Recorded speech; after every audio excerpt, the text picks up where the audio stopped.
tradisi Katolik adalah individu yang diakui oleh gereja sebagai contoh teladan dalam kehidupan iman dan kesucian.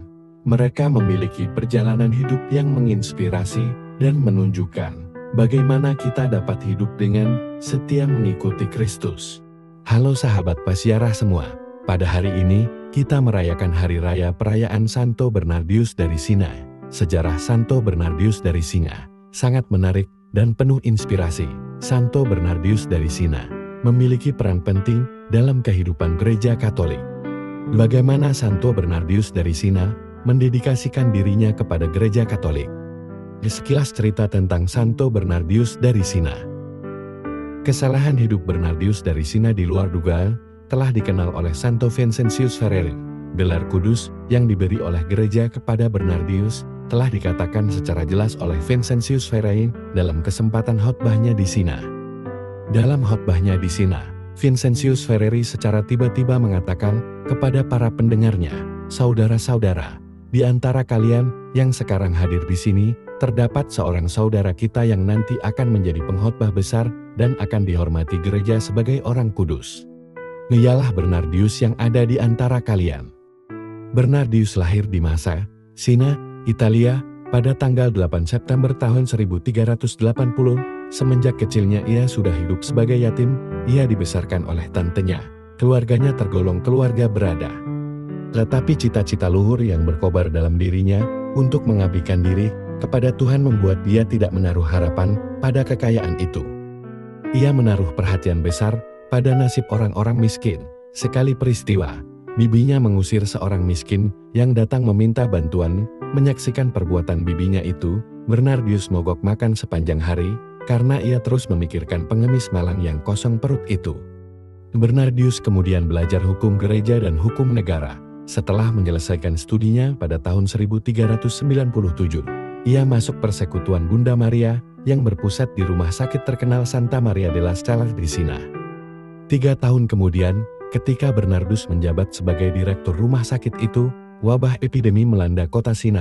Ia tanpa lelah berusaha menyelamatkan jiwa-jiwa yang terserang epidemi itu. Sementara itu, panggilan suci untuk menjadi seorang imam biarawan pun terus bergejolak dalam dirinya.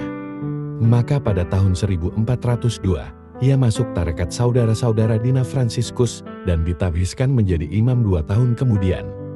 Setelah menjadi imam, dikatakan bahwa selama 12 tahun ia tidak menampakkan diri di depan umum. Kemungkinan ia memanfaatkan tahun-tahun itu untuk bertapa dalam kesunyian di Capriola, Italia.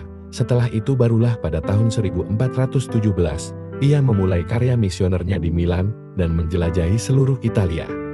Mulanya ia sedikit terhalang oleh suaranya yang halus, sehingga khotbah-khotbahnya terasa kurang berhasil. Tetapi atas bantuan Santa Perawan Maria, rintangan itu dapat lenyap. Semenjak itu, ia mulai dikenal luas sebagai seorang pengkhotbah ulung selama 38 tahun.